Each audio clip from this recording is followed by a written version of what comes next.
বাপরে, কি বৃষ্টি কি বৃষ্টি! এই বৃষ্টি যে কবে থামবে কে জানে। ঠিক কি বলছিস, এই বৃষ্টি যে কবে থামবে কে জানে। এই স্যার এসেছে। Good morning sir.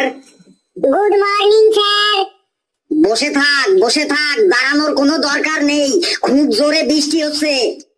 স্যার, আজ এত বৃষ্টি হচ্ছে এত বৃষ্টি হচ্ছে, বৃষ্টিতে আমি তো স্কুলটাই দেখতে পাচ্ছিলাম না। আমিও স্যার, বৃষ্টিতে স্কুলটাই দেখতে পাচ্ছিলাম না। আমি তো ভুল করে স্কুল ভেবে ওই স্কুলের পাশের যে গরুর খাটাল আছে ওই খাটালের মধ্যে ঢুকে পড়েছিলাম। স্যার, আমি তো বৃষ্টিতে নিজের ক্লাসরুমটাই চিনতে পারছিলাম না, ভুল করে প্রিন্সিপালের রুমে ঢুকে পড়েছিলাম। লেবু, এত বৃষ্টিতে তোর কোনো অসুবিধা হয়নি? হ্যাঁ স্যার, হয়েছে। আমি তো বাড়ি থেকে বেরিয়ে রাস্তায় সবাইকে জিজ্ঞাসা করতে করতে স্কুলটাতে আসলাম। লেবু, একটু বাড়াবাড়ি বলে ফেললি না? স্যার, যেটো হয়েছে সেটাই বললাম। স্যার, আমি আমার অসুবিধার কথা বলবো? না থাক, আর কাউকে অসুবিধার কথা বলতে হবে না। এই বৃষ্টি দু একদিনের মধ্যেই কমে যাবে। এবার চুপচাপ বস তোরা, না হলে এমন পেদানি খাবি যে তোরা আর কেউ রাস্তা চিনে বাড়ি যেতে পারবি না। স্যার, একটা ভেরি ভেরি ইম্পর্ট্যান্ট কথা বলবো, আমার কথা শুনবেন? বল, তোর আবার কি কথা শুনি। স্যার, কয়েকদিনের জন্য স্কুলটা ছুটি দিয়ে দিন। আশেপাশে সব স্কুলে ছুটি পড়ে গেছে, বৃষ্টি কমলে আবার স্কুল ওপেন করবেন। ছুটি? আবার ছুটি কিসের? আমার কি ছুটির বাগান আছে যে তোরা যখন তখন ছুটি চাইবি আর আমি গাছ থেকে ছিঁড়ে ছিঁড়ে সবাইকে 5 কিলো 10 কিলো করে ছুটি দিয়ে দেবো? স্যার, ছুটি যদি না দেন তাহলে আমাদের সবাইকে একটা করে রেনকোট দিন, যাতে আমরা রেনকোট পরে সবাই স্কুলে আসতে পারি। দাঁড়া ফেলু, আমি আমার বাগানে রেনকোটের গাছ লাগিয়েছি, গাছগুলিতে সবে রেনকোটের কুড়ি এসেছে। আগামী বছর পেয়ে যাবি সবাই একটা করে রেনকোট। স্যার, যদি ছুটিও না দেন রেনকোটও না দেন, তাইলে আমাদের অন্তত একটা করে তিরপল মানে তাঁবু দেওয়ার ব্যবস্থা করুন, যাতে আমরা এই বৃষ্টিতে তাঁবুটো গায়ে জড়াইয়ে স্কুলে আসতে পারি। হ্যাঁ স্যার, লেবু ঠিকই বলেছে, আমাদের সবাইকে একটা করে তাঁবু দেওয়ার ব্যবস্থা করুন। হ্যাঁ স্যার, হ্যাঁ স্যার, তাঁবু দিন তাঁবু দিন। হ্যাঁ স্যার, তাঁবু দিন স্যার। ওই ওই ওই, চুপ, সবাই চুপ, না হলে কিন্তু আমি এখনই পেদানি শুরু করে দেব। না স্যার, পেদানি না দিয়ে তাঁবু দেওয়ার ব্যবস্থা করুন, না হলে বৃষ্টিতে ভিজলে আমার মাথাটা খুব টনটন করে আর আমার ফুল বডিটা ঝনঝন করে। স্যার, বল রামু, তোর আবার কি চাই? স্যার, এই নিন নোটিশ, প্রিন্সিপাল স্যার পাঠালো। ছুটির নোটিশ মনে হয়। তুই ঠিকই বলেছিস, ছুটির নোটিশ মনে হচ্ছে। আমি তো আগেই বলেছিলাম ঠিক ছুটি দিয়ে দেবে। ধীরে রাধে সুস্থে খায়, দেরি হলেও অন্তত ছুটির নোটিশটা তো এলো। সবাই শান্ত হ, আর আমার কথাগুলো সবাই কান খাড়া করে শোন। হ্যাঁ স্যার, নোটিশ তো তাড়াতাড়ি পড়ে শোনান। নোটিশ তো শোনার জন্য আমার কান তো প্রথম থেকেই খাড়া হয়ে আছে। স্যার, এই নোটিশটা শোনার জন্য আমার কান দুটি 1 সপ্তাহ ধরে খাড়া হয়ে আছে। তাড়াতাড়ি পড়ুন স্যার নোটিশটা। শোন, প্রিয় গুণধর ছাত্র ছাত্রীরা, সবাইকে জানানো হচ্ছে যে নতুন বছরের ক্লাস শুরু হয়েছে 6 মাস হয়ে গেল, কিন্তু তোমরা এখনো তোমাদের স্কুল ফিস জমা করোনি। তোমাদের কঠোরভাবে জানানো হচ্ছে যে আগামী 7 দিনের মধ্যে তোমরা তোমাদের স্কুল ফিস প্রিন্সিপাল অফিসে জমা করে দেবে। যে ছাত্র 7 দিনের মধ্যে ফিস জমা না করবে তার নাম কেটে তাকে ধাক্কা দিয়ে স্কুল থেকে তাড়িয়ে দেওয়া হবে। এটি তোমাদের সকলের আদরের প্রিয় প্রিন্সিপাল স্যার। এই, এবার বল, তোদের মধ্যে কার কার এখনো স্কুল ফিস জমা দিতে বাকি আছে? দাঁড়া। আরে বাপ রে বাপ, এসি ছাড়া কেউ তো স্কুল ফিস জমা করিসনি। তোরা এখনো স্কুল ফিস জমা করিসনি কেন? স্যার, একটা কথা আছে, কর্ম করে যাও, ফলের চিন্তা করো না। ঘেটু, তুই আমাকে বেশি আর জ্ঞানের কথা শেখাস না। কিরে কালু, তুই এখনো স্কুল ফিস জমা করিসনি কেন বল? স্যার আমি কিভাবে স্কুল ফিস জমা করব? কিভাবে মানে? তুই পেটিএম কর, ফোন পে কর, গুগল পে কর, চেক দে, অ্যাকাউন্টে ট্রান্সফার কর। স্যার কিভাবে দেব মানে ওটা না, আমি বলতে চাইছি আমাদের এখন কাজকর্ম ঠিকঠাক চলছে না। বাড়িতে অনেকগুলো ছোট ছোট ভাই বোন আছে, সবার খাবার দাবার আবার সবার জামা কাপড় কিনতে কিনতেই সব টাকা শেষ হয়ে যায়, তাহলে ফিস কিভাবে দেব স্যার?